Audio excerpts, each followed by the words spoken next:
Hey you guys, Bake Engineer here. Now, as you know, I really haven't made any Borderlands 3 videos because most of the ones already made are kinda clickbait and really have no new news about them. This video will be what I think should change from Borderlands 2 and the pre-sequel for Borderlands 3. Specifically, the top 5 changes I want for Borderlands 3. Keep in mind that these will be changes or things that I think can be better, so I could say more raid bosses, but that's not really a change to the structure or anything of the game, just something I would want more of. So let's get this list started off. At number 5, guaranteed spawning bosses. One of the most annoying things in the pre-sequel was that some of the bosses never spawned more than once, including the whole first area of the game not being accessible after you leave it. This was clearly a more prevalent issue in the pre-sequel, but that isn't to say that it didn't appear in Borderlands 2. The Black Queen and King Mong spawn unreliably, and the Bagman and No Beard only spawn once, leaving all of their uniques more annoying to get than most. But apart from those, there are the enemies that have staged spawns that are almost at times impossible to get spawned, especially while playing alone. A guaranteed spawn for things like Vermivorous, Triple O, and the Iron God would be something that I would think would be of benefit to Borderlands, and getting rid of these staged bosses with no guaranteed spawn would be good in my opinion. At number 4, mini bosses and bosses all having designated drops. One huge bright side of the community patch is that Shadow implemented designated drops for certain enemies that have none, like Bad Mob, Mad Mike, Hurl, Mr. Bony Pants Guy, Donkey Mong, and others. The fact that many of these bosses do not have designated drops to start is slightly mind-boggling, especially because there are many world drop items in the game that don't drop from any specific enemy. Getting rid of world drops almost altogether and instead giving them to a designated boss or mini-boss would be a good change. But if they only changed it so that all bosses had a drop and they still had some world drop only items, I think that would be a welcome improvement. At number 3, highest level without a required DLC. For the past 2 games, Gearbox has found it necessary to patch in levels and playthroughs after the game has already been released.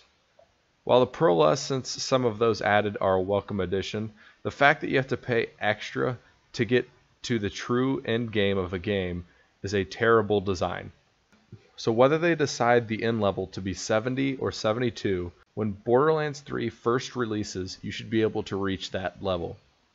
With as much crap as Randy Pitchford gives some other games about microtransactions, the level upgrading is a glorified microtransaction. Especially when you see people joke that you have to pay for DLC to get the whole main story game. In Borderlands, you basically have to. That being said, I'm totally okay with a Digistruct Peak being a DLC because it actually gives you an extra arena to fight in, and it introduces a completely different leveling design. At number 2, mod services. Early in Borderlands 2, Gearbox began banning people in the forums for speaking about modding. In games like Fallout and Skyrim, mods introduce new ways to play the game like never before. Despite being given no support by Gearbox, mods were eventually made for Borderlands, and they are some of the best additions to the game. The giant lands, gun randomizer, modded weapons, community patches, and all the other ones prove that modding in Borderlands is something that would be incredibly beneficial to the game. If Gearbox realizes that sometimes players can patch the game better than the developers themselves, then Borderlands would be much better off. And finally, at number 1, refined gun manufacturers. One thing, you know what? No. The number 1 thing that very much irks me about Borderlands 2 and the pre-sequel is the limitations put on manufacturers in the game. Jacobs has no grenade and only 1 shield. as well as no SMG and no launcher. All the manufacturers are missing some weapon type, which for a game whose major selling point is about how many guns they offer, makes absolutely zero sense. As well as the main gun manufacturers not making all weapon types, I think that Borderlands could benefit from Pangolin and Anshin both making weapons as well, with Anshin maybe replacing Moxie weapons, and Pangolin having a chance to stun the enemy, or something of the sorts. The more embarrassing fact of this is that the original Borderlands had much more refined gun manufacturers in terms of them making all weapon types. And despite taking many steps forward with the most recent Borderlands games, they took a huge step back with this, in my opinion.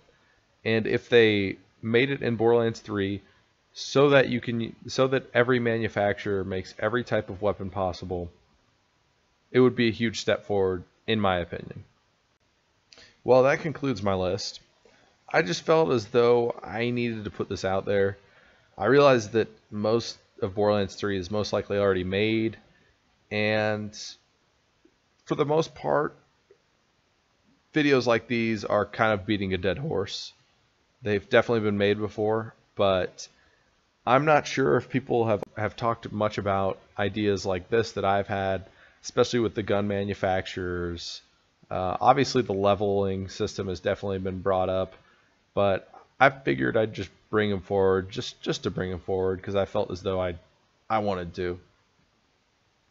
Anyway, thanks for watching, and remember to dislike, unsub, and block me, and I will not see you in the next one. Bye-bye.